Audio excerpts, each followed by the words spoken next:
হিন্দুদের উপর নির্যাতন হচ্ছে কিসের স্বার্থে ইউনিট সরকার জবাব দাও। মৌলবাদের আস্ফালন হিন্দুর উপর নির্যাতন কিসের স্বার্থে ইউনিট সরকার জবাব দাও। মৌলবাদের আস্ফালন হিন্দুর উপর নির্যাতন হচ্ছে কেন ইউনিট সরকার জবাব দাও।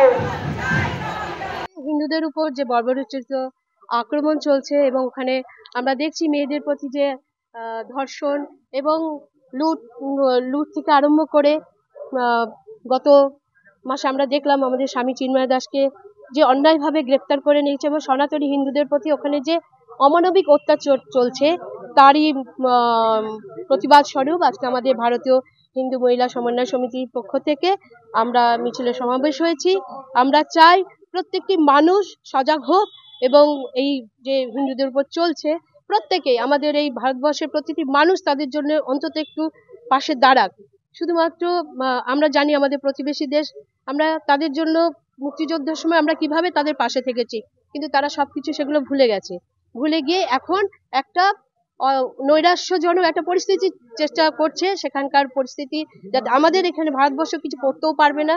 আমরা তাই ওখানকার যে হিন্দুদের উপর হচ্ছে জানেন তো কিছুদিন আগে মন্দির পর্যন্ত ভেঙে দিয়েছে তারা। তা আমরা চাই, আমরা তাদের পাশে আছি, তাদের বার্তা দিতে চাই যে ভারতবর্ষের আমরা মানুষরা তাদের পাশে আছি, সনাতনী হিন্দুরা যাতে তাকে সুরক্ষিত থাকে। আমরা এখান থেকে চেষ্টা করছি যে সেখানে যাতে তারাও ভাবে যে তাদের পাশে আমরা আছি। মা বোনেরা যারা আছেন যাদেরকে তুলে নিয়ে যাচ্ছেন ওখানে বিচার ব্যবস্থাটাও একটা অন্যরকম বিচার ব্যবস্থা বলে কিছুই নেই।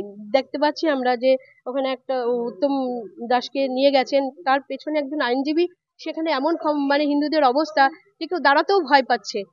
তো তারই প্রতিবাদ স্বরূপ আমরা আজকে মিছিলে এবং পরিশেষে আমরা ডেপুটেশন দেব, জানাবো আমাদের প্রতিবাদটা জানাবো ডিএমের কাছে যাবো।